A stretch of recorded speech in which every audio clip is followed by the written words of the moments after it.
No. I can unplug the phone.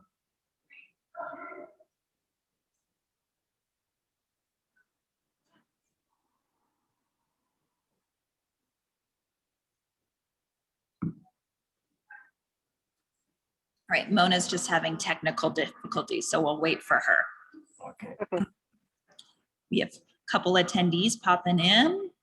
Welcome, everyone. We're just finishing up getting set up here, so hold tight.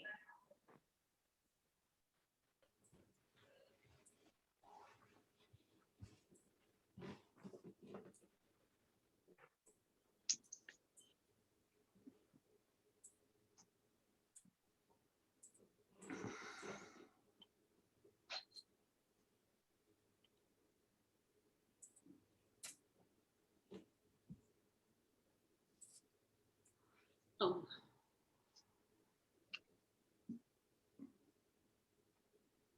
Oh, Sarah's outside. How nice. No, that's my friend Karen Ann. I gave her my participant Zoom, Oh, so it's doubled.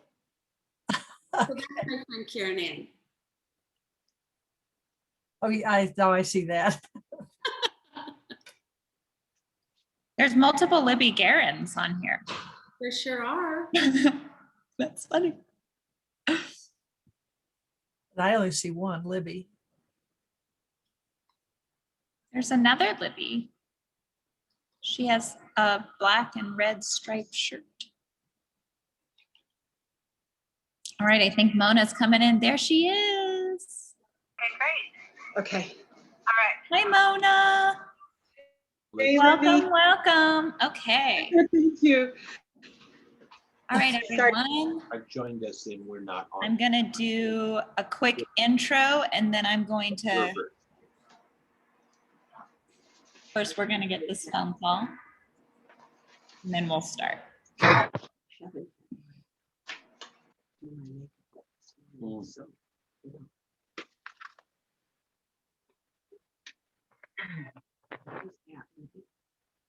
That's Katie Kalkstein, and this is her work Oh. right there. Thank you. You're- I don't think so. You can't hear us, can you? Yeah. All righty, we're gonna get started. Welcome everyone to Artist to Artist Talks in celebration of the closing reception for Translucent Reality. And really this experience is about fostering conversation and community between our artists. So we really want them to take center stage, and artists and cats. I like your cat, Mona. And so I'm just going to briefly talk a little bit about this exhibition, what's coming up, and introduce each of our artists. So our next exhibition is called Tension and Release, and it opens on May 14th. It's our first exhibition we're gonna do in a year where you don't need to sign up. Please just come, bring your mask, and enjoy a very abstract exhibition, very different from this beautiful exhibition. So as you can see at Walker, there's always an amazing variety. So back to Translucent Reality, I'm going to read this incredible exhibit statement that gives you an overall understanding of the theme conceptually of the exhibition. In a translucent reality, reality and fantasy overlap. Both are present, but they cannot be easily distinguished from another. Instead, they morph back and forth and potentially create a dynamic that allows humanity to recreate itself, bringing ideas together to get a clearer world view. The artists in this exhibition are striving for a sense of enlightenment by shining through the veil to express their truths and mysteries. The featured artists in this exhibition utilize traditional and alternative photographic methods in conjunction with Denver's famous Month of Photography. So there's 3 artists in this exhibition that are experimental and mixed media photographers. And then 2 of our incredible landscape painters are also going to be speaking. So a little bit about our artists. Bonnie Lahota is a pioneer in experimental photography. She's going to be speaking about two different bodies of work, Songs of Spring and Veiled, but both are really experimenting with layers of both pigment and acrylic, as well as texture. So she's going to speak a little bit about how those two play into her concepts. Melanie Walker reminds us to look up and find buoyancy and hope in shared breath and experiences. And those who haven't had a chance to see her incredible installation, come on down today because we've got a couple more hours to be sheltered beneath the sky. Sarah Sanderson is a beautiful, nostalgic landscape painter, and I really find that she's searching for memories on the panel or the canvas. It's very gestural and feels very spontaneous, almost like she's searching for a memory. So she's going to speak to you about that. Katie Kalkstein combines her two incredible talents of photography and poetry in these incredible kinetic prints, if you will. They're printed on silk and they move as you experience them. So every single viewer has a different experience with the poetry and her photography. And last but not least, we have incredible Mona Ray. And she also is painting more of the essence of a landscape. She paints from memory versus artists who do plein air painting. So I love that she really finds a way to create completely unique landscapes. So without further ado, I'm going to toss it over to Mona, who has a question for Katie Kalkstein, and I'll let you amazing artists take it from here. Thank you. Thanks, Libby. That was great. Hi, Katie. Hi, Mona. Great. Just making sure we have a connection. Your work is beautiful. It's so dreamy and soft. Are you able to use found imagery, or do you build your pieces up in layers? Thank you. And thanks everyone for being here on such a beautiful day. First of all, it's gorgeous out. So when you talk about found imagery, I consider them found as in I'm found when I'm walking or in my backyard, or they find me. So in that sense, they're found. And I do build them up in layers, yes. So the images were taken over the course of a year, a little more than a year, probably. I'm picking one photo a day. And some were completely mundane, but some were just magical and beautiful. And, you know, unfortunately, some were during the time of the fires. And along with that, I also wrote every day. And I didn't necessarily put the two together at the time, but they kind of became their own layers, I think in layers. And I'm actually imagining some layers right now just to help me get through this talk. But as those layers kind of migrated together, they became concealed and revealed parts of the piece, and they kind of created their own layer of an internal and external landscape. And that's how that came together. I wanted to just push the boundaries of photography for myself and what I thought it could do and be. And so that's how the layers came together. So I have a question for Bonnie. So Bonnie, I've had a chance to talk with you about all your wonderful technical skills, and there's such a wonderful overlap of art and science in your work that I don't think people really realize. From creating your own chlorophyll solution and testing it to get the right chlorophyll print, to creating your own tools. And I'd love to hear about what kind of conceptual ideas you have if you wanted to work with a scientist on a particular idea or a particular aspect of science in your work. I would say today, the people that are working in computer technology probably drive a lot of what I do, but I also think I would like to collaborate with someone who does medical research and that field. And evolution, because my work changes and grows based on what came before it. So there's an evolutionary process in how I work.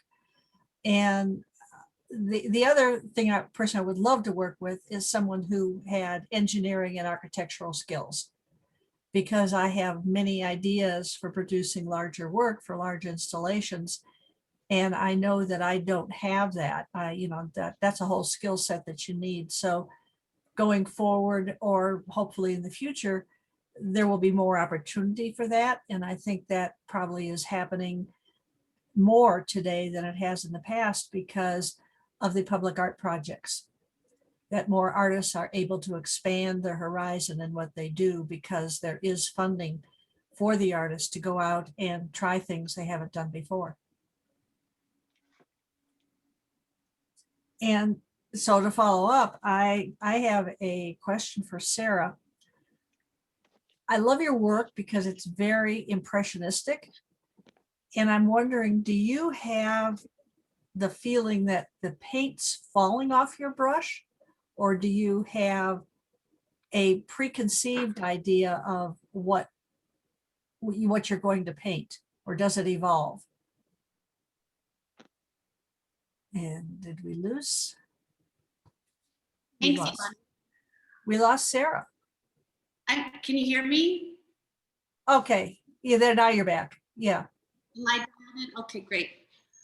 My work starts out from photographs, and typically it's just a single photograph that is conceptually based in atmosphere is important to me, and scale and size relationships of organic and natural shapes. So I start there. And then as far as the brushwork and the technical aspect, speaking to the subject and how things kind of move and tell the story and begin to emerge, is I do a lot of push and pull with the paint. So in some cases, for instance, on this left image with the sunflower, I started by painting kind of an initial wash, which is a thin veil of paint down, just to get the values, the lights, the darks, the play, the push, the pull.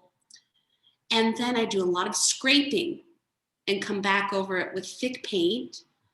I use not just brushes, Bonnie, but I use trowels, brayers, scrapers, scraps of cardboard to really find some depth within that quick gestural, like Libby said, brushwork.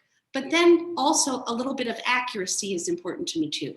So I think the work kind of lays or lies in this space of kind of dreaminess that, yes, is motivated by the brushwork and the experimentation in the mark making, but also still utilizing that photographic reference to keep some sort of realistic proportions and story to it.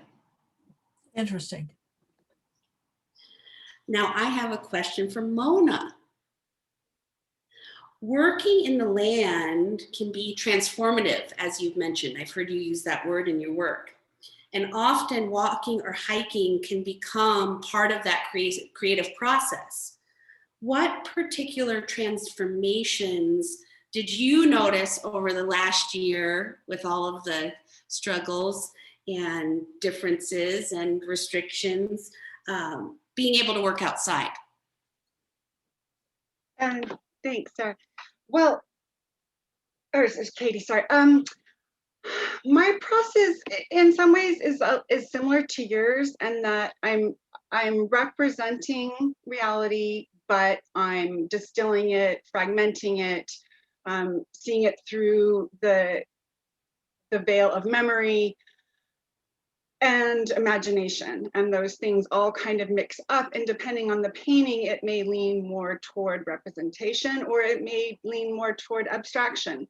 My smaller works tend to be more abstract, and as I work them out on a larger piece, may become more clarified as I go.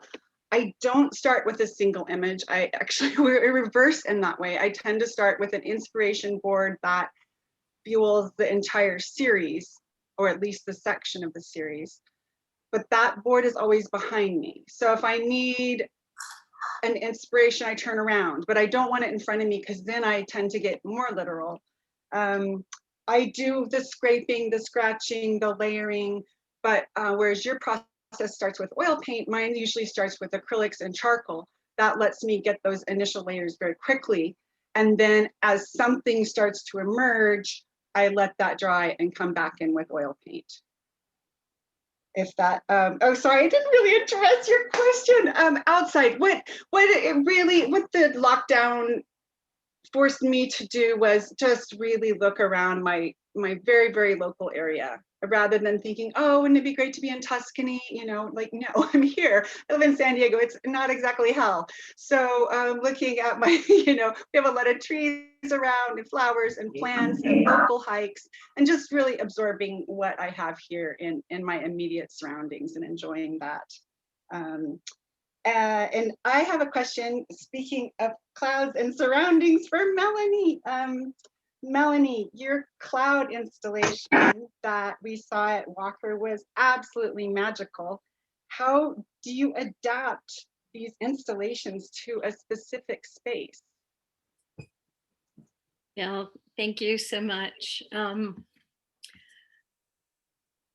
I guess I've always been a little bit of a rebel in terms of the way I work with photography. I've always been really interested in working with spaces that people don't think about, like the ceiling or the floor, and anything but the walls. I don't know, I've always been interested in trying to expand the vocabulary of how photographs are seen, you know, outside of the rectangle. So for this installation, I have to admit my primary motivation was trying to cover up the ventilation system. So, but I don't know. Inspiration comes from every which way when you're an artist. I love that. Thanks for covering that up. It's not the prettiest thing at Walker Fine Art. I'm sorry to be so honest, but I love it. I mean, I wanted to try and make it so it wasn't visible. And, you know, that wasn't my main motivation for making this work. This work was really inspired by the pandemic and thinking about our common breath, you know, the lifespan of air. We're probably breathing the same air that all of the ancestors breathed, you know, so I mean, not just humans, but plants and animals and everything. So that was my inspiration. And with this particular piece, I also have a practice making kites. So a lot of this was inspired by kite making techniques using bamboo and Japanese kozo paper. And I also incorporated encaustic wax. So I'm always really interested in thinking about the materiality of, you know, how photographs can be exhibited. And speaking of materiality, I have a question for Bonnie. And I really appreciate the materiality that you incorporate into your work. And thinking about both of these bodies of work that you're exhibiting, it seems like layering is a predominant component of what you're doing with this work. And I was wondering if you could talk a little bit about how that layering sense is something that you've incorporated into your aesthetic sense. Yeah. Well, I've done layering for a long, long time. In fact, back in the 70s, there was someone that started, an author, a publisher, who started a group called Society of Artisan Multimedia Layering, some phrase like that. And it was at the beginning of when acrylic paints came out. And that was the first time that artists really had the ability to do layering that would show in their work, because oil paints are pretty opaque. And you can do a glaze, but the idea of using acrylics opened up the world for us and for me to do things in multiple layers. And then when the computer entered the scene, which I adopted in the early 90s, I was lucky to be able to work with a lot of industry people and explore the technology way earlier than most people did. And ran across a lot of materials that weren't normally used in the art world. And I'd go to trade shows for the sign industry and see things that created a different dimension and a different aesthetic. And then I would buy a lot of expensive things and bring them home, many of which I still have in my studio and have never used. But I look at them and I think, how does, if you look through a piece of a plastic that has a pattern on it that twists and changes, and you look through that at the world and you say, okay, now what is that doing? And how does that change our perception of reality? And all of that started entering into my work. And particularly the work in this show has multiple layers in the larger pieces that are transparent or translucent. And so there's not just a flat experience when someone goes up.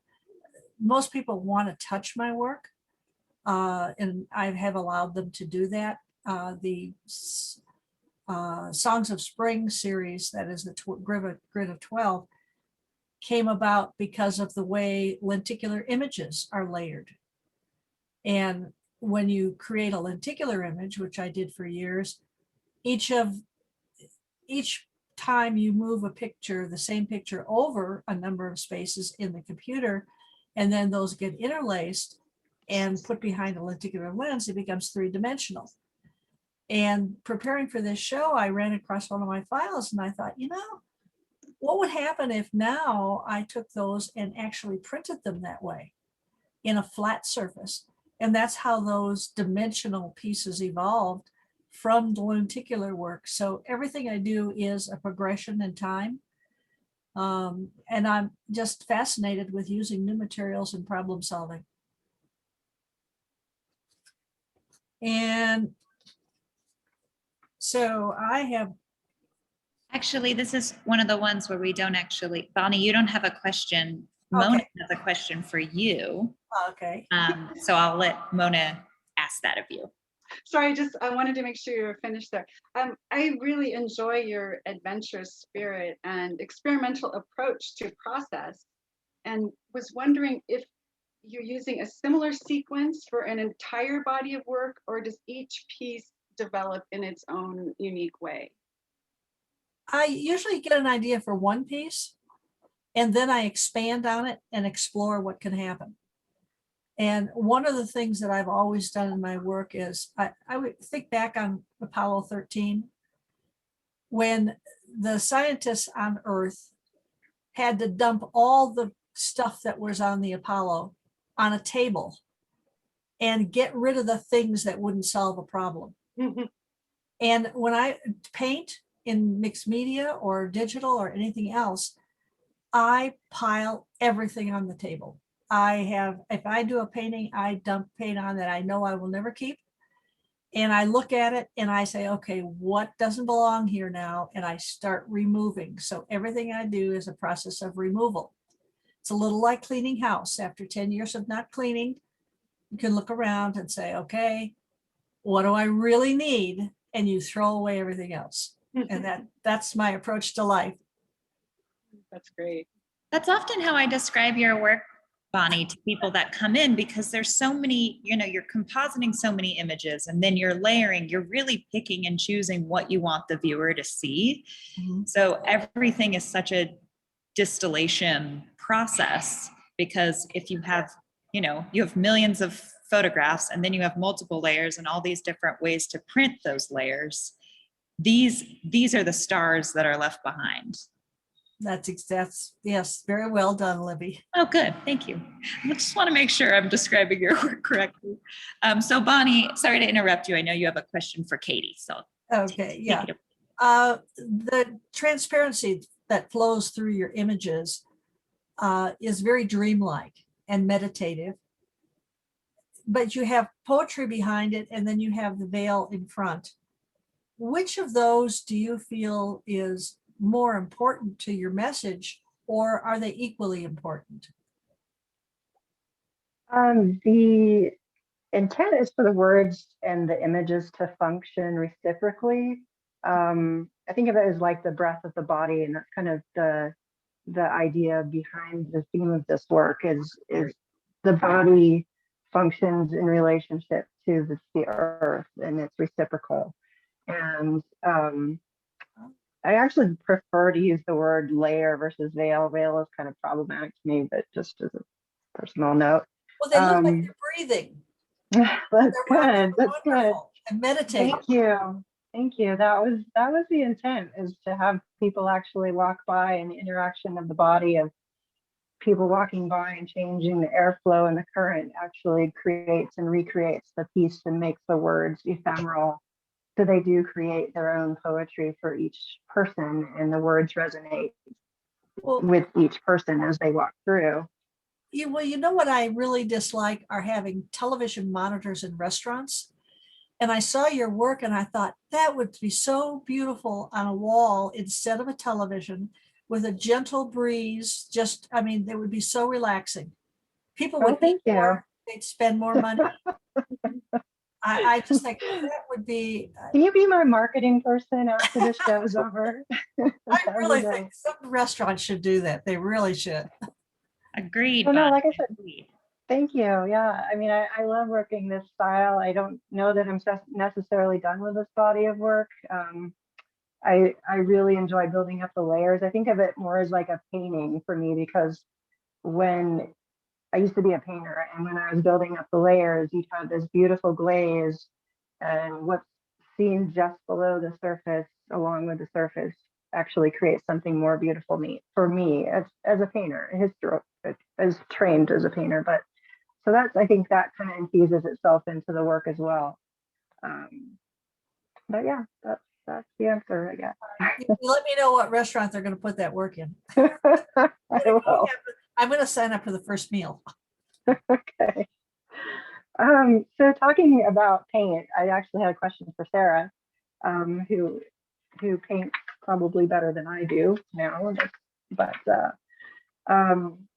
so you talk about the places that you have been as kind of being transformative, I think, in your work. And are some of the places more accessible, as in public versus private? And does that inform the work or your perception of place as you're thinking about the place and people's interaction with that place?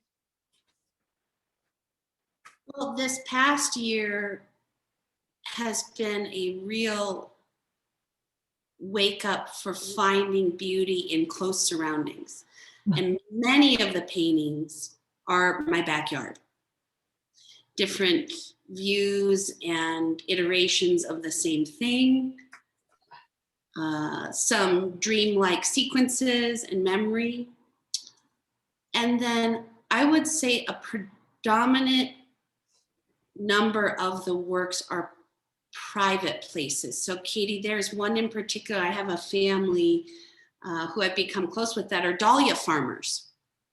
And they had invited my father and I up there one day, and we'd done a photo shoot. And there are some images. The painting on the very far right in this picture is from a dahlia farm, private dahlia farm. And then the painting on the very far left, Bramble, is from the Denver Botanic Gardens, a rare public place.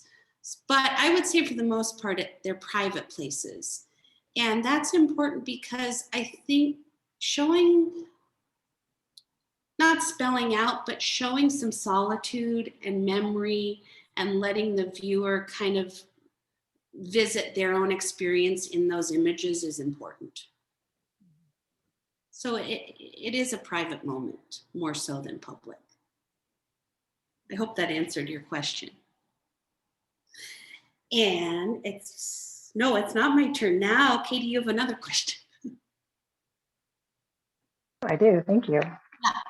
So this is for Melanie. I'm so excited I get to ask you a question, because I've had the experience of experiencing your beautiful work and your installations a couple times, and we've worked together on projects, and I am just so excited to see what you do next. I really am. But when I look at your work specifically in this show, and even in a previous show, it seems to have like a healing aspect to it and a deeper message that you're trying to get across to people.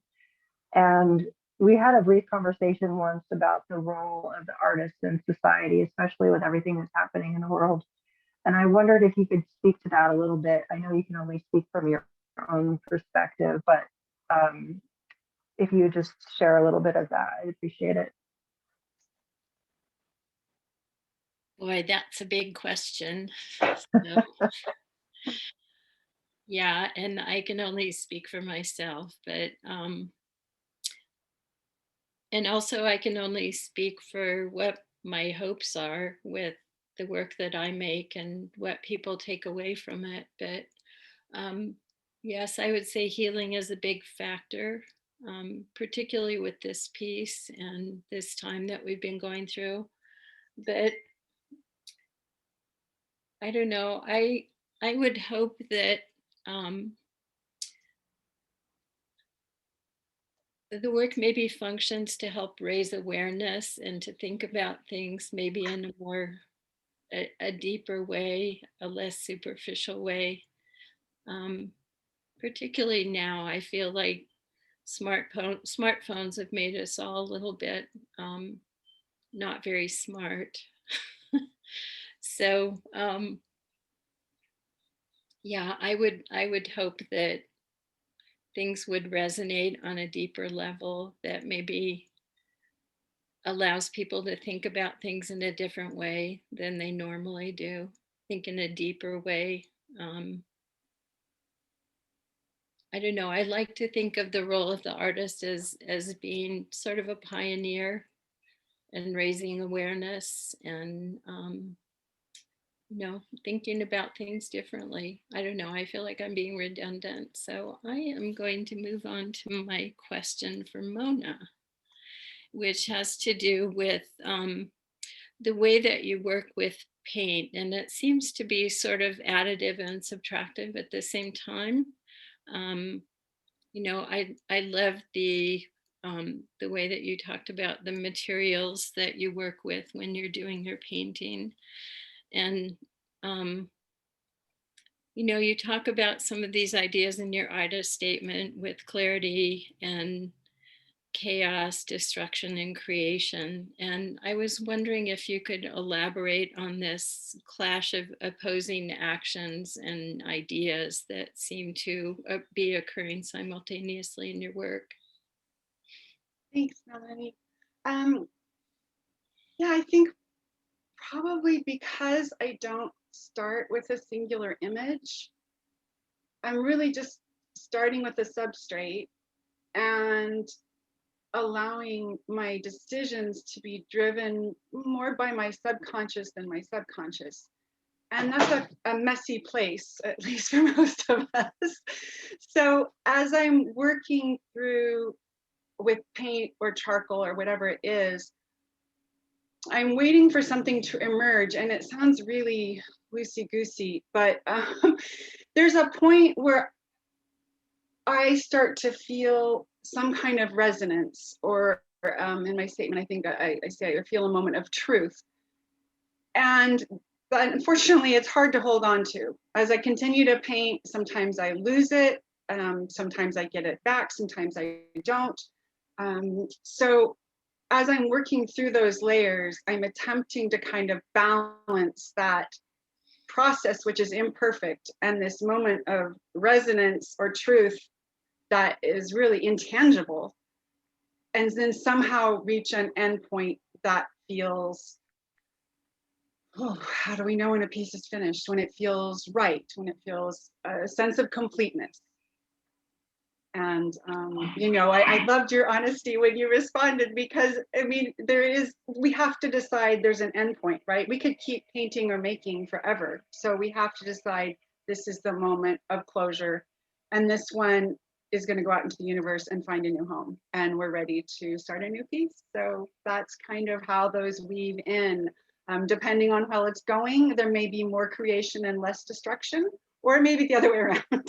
So it really depends on how the piece flows. But thanks for that question. And I've got a question for Great, I'm so sorry. I don't have any more questions. I'm just gonna be quiet. Okay, it's my turn.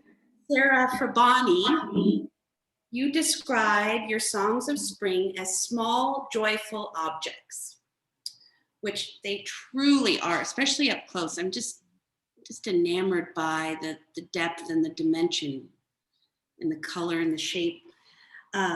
Besides time and repetition, what are other themes that bring you joy as you're creating? Boy, I'm always looking backwards at what I've seen or what I put in my own memory bank instead of in a Lightroom file. Places I've been, things I've experienced. A small example would be the cruise I took on a Disney maiden voyage and went through rode it through this hurricane and the Sandy hurricane. And even today, that memory of that motion and that with those waves going over and over and over again.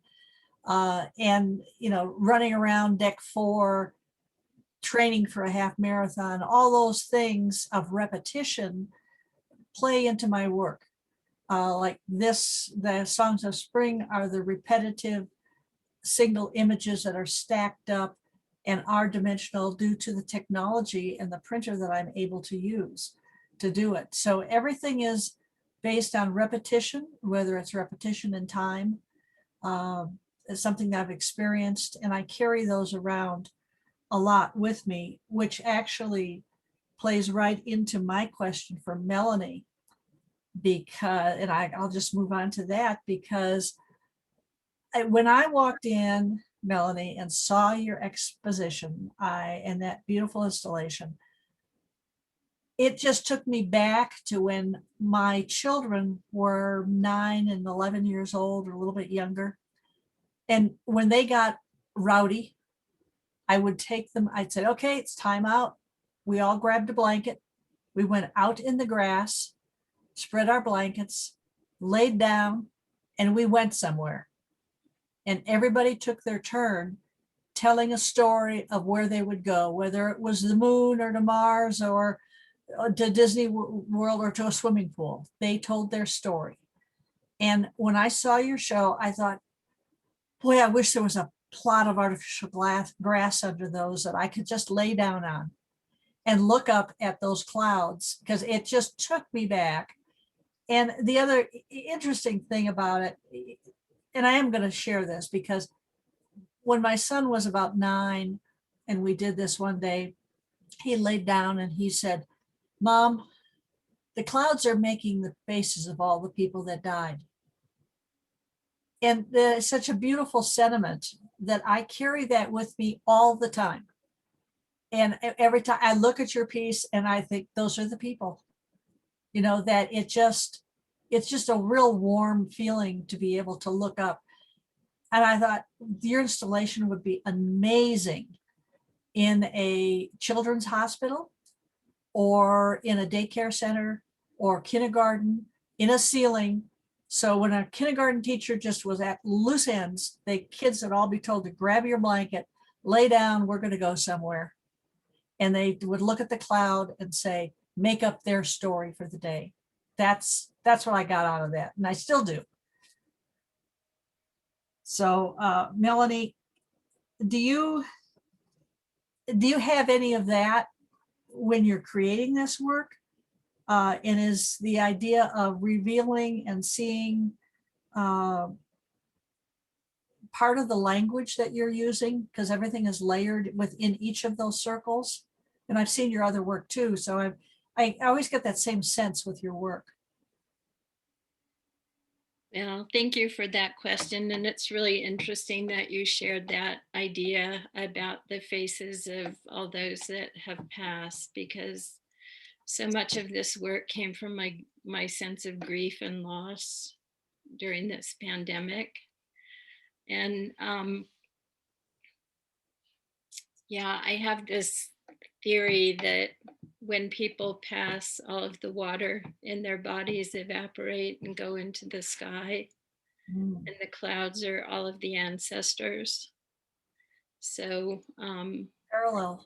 Yeah. yeah, very, very parallel. And I think a lot of my sensibilities with my work come from the vision problems that I was born with. I have uncorrectable double vision, so I see double all the time, Oh. and I think a lot of the work that I do kind of touches on that sensibility in one way or another. So I've always felt like I could potentially be a bridge between the sighted and the blind communities to hopefully foster a sense of empathy and, you know, an understanding that all of us experience the world in a different way. So everyone sees differently. It's just that some people are chastised for the way that they see, and others are considered normal, whatever that is. So, but yeah, thank you for that question. And it's really interesting that it parallels what your son said. So, Yeah. and then speaking of the sky, I have a question for Katie about the materials that you've used in this piece. Particularly working with, you know, the idea of image and text and the idea of revealing and concealing comes to mind very strongly for me when I look at this work. And I was wondering if you could talk a little bit about this idea of the juncture between words and images, along with this idea of revealing, imagining, and concealing. I think, without repeating myself, I would say um, nature conceals and reveals so much beauty to me in such a mysterious and sensual way that it just had to be a part of the work. The clouds alone, I mean, I can go outside and see the clouds and just see something that's completely magical, and it just leaves me in awe. And I think that finds itself into the work. So I think that's the part of the revealing. And they're built from when you said imagining, I think they're built from imagining the possibilities of what the world could be, and partly from reality, but also that possibility and that hope of what could be. And I think that also leads into the idea of what conversations could be when we're talking not only with each other, but about the environment. And I want the pieces to kind of function as reminders of those conversations, of things that are important to say and they've been left unsaid, not only in the environment, but with each other. And I think there's a lot of things that need to be said that hasn't been said. So I hope those conversations continue. And maybe if these are, you know, what you're saying in the bridge, it's a beautiful metaphor, because if this work is somehow a bridge to tap into emotion or beauty, or however you approach the work, and be able to approach conversations again, that would be great, that they'd find that way into the world for people. So there's such a duality in language. I think that I personally just enjoy language so much. It's just, it has so much depth, and words alone can bridge or it can destroy.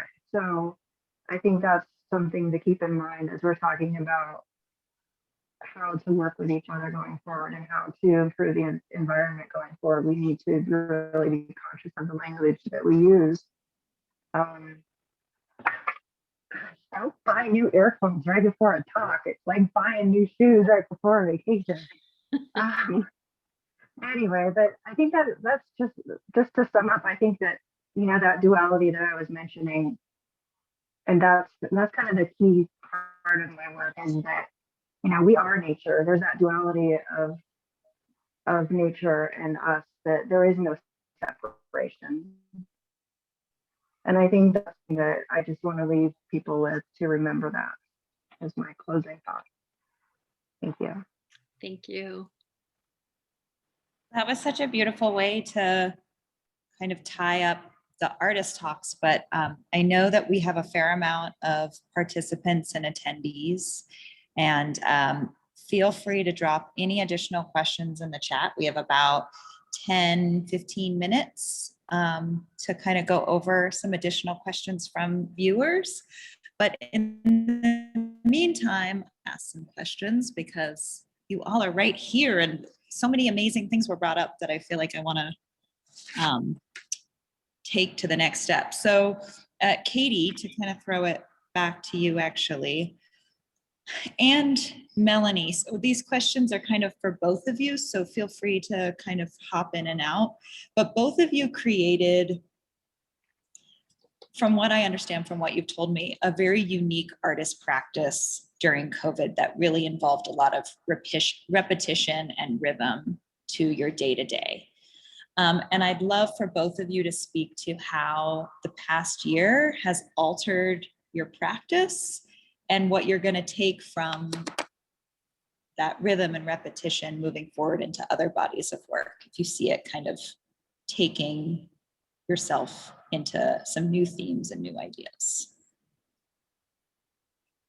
I think the good thing about the rhythm and the repetition, aside from keeping me sane, was that idea of just kind of a ritual of, you know, getting up every morning, taking a photo, going to my studio, writing.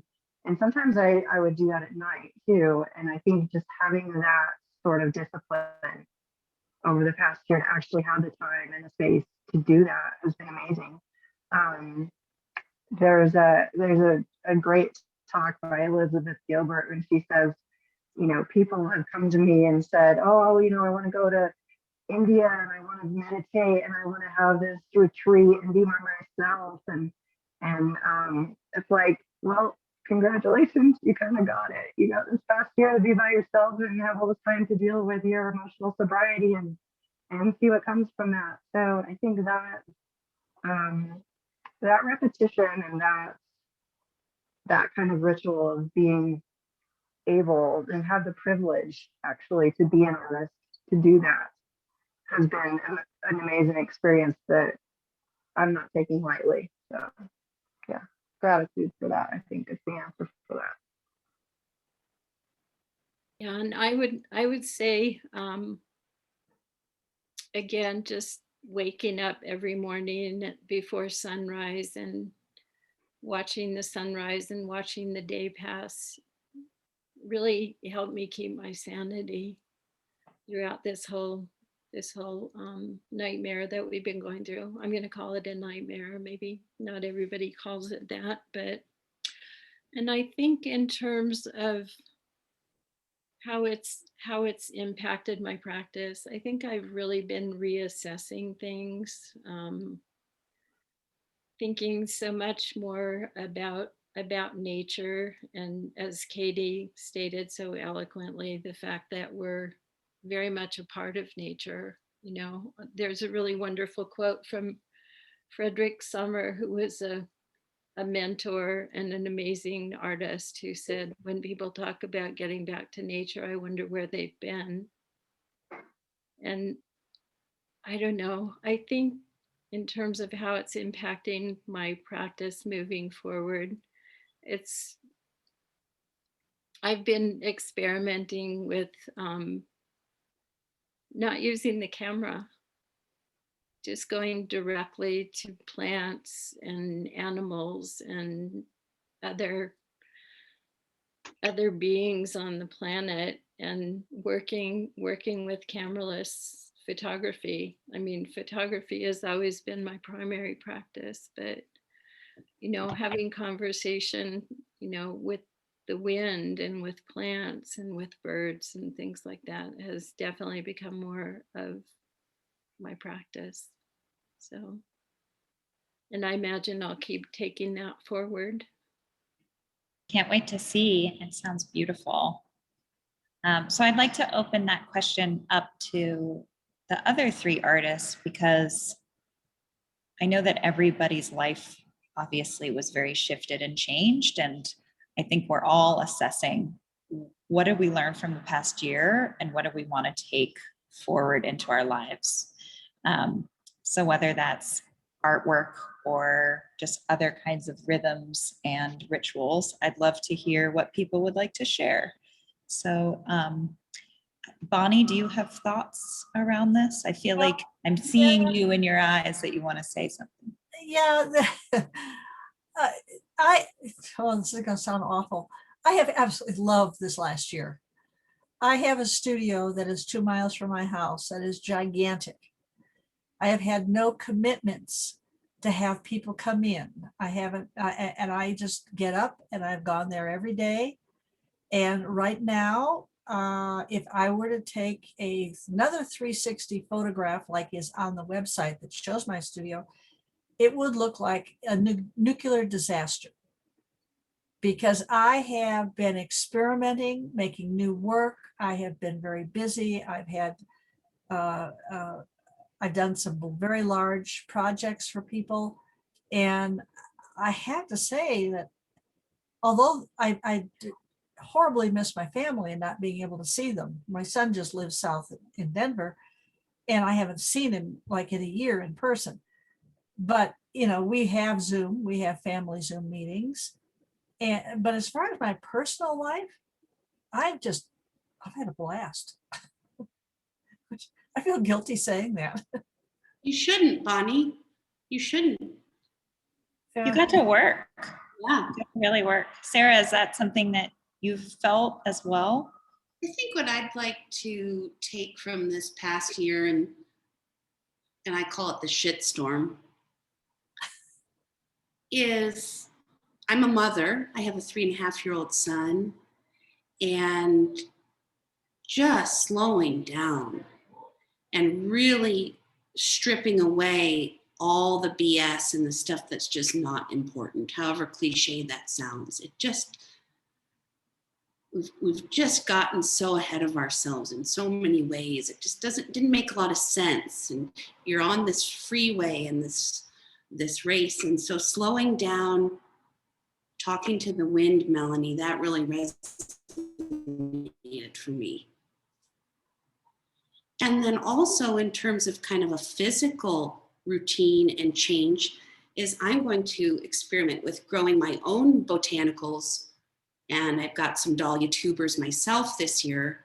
And I'm really excited to bring some of those practices and experiments and gardening and getting dirty and talking to the worms, then photograph that for my next set of work and paintings. I think bringing that all together will be a really, really powerful and special way to work. I mean, that's part of the practice.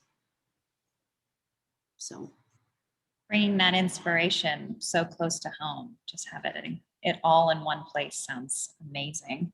And I know for us here at Walker, we've really seen a shift in our walk-in traffic. A lot of times people would come in and not spend as much time as they do now. And I think that being open throughout the past year, we've really been a refuge for a lot of people who have said, I haven't gone anywhere. This is the first place I've gone. I feel safe here and I want to see our work. And they're so excited and thrilled to be in a space that's so peaceful. And it was just really rewarding to offer that to people and be able to be our incredible artist liaison and see the reactions that people have had to all of your work. It's really been a sanctuary and it's allowed people to slow down and then bring those pieces home for themselves and experience that in their home. So thank you all for doing what you do. You're all harbingers of change and are leaders, at least an inspiration for me in my life. And I know to many people that come in here every day that I get to talk to. So know that you're appreciated and are inspiring to lots of people, including everyone that's on this incredible panel discussion today. So I don't see any chats coming through, any questions. So last couple of seconds to throw that up there, but otherwise I think this is a beautiful note to leave on unless anyone else has anything to add. Great job, Libby. Thank you very much. Thank Thank you. you, Libby. Gorgeous, gorgeous work. We love you here at Walker, and congratulations, really. Thank you so much. Thank you. Thank you for all the Thank you attendees all. who joined us today. And there's just about 3 hours to see this exhibition. So come on down if you have time. Otherwise, we have the new exhibition, Tension and Release, opening next Friday. So join us if you can. Thank you, Libby. Thank you. Have a great day, everyone. Enjoy the sunshine.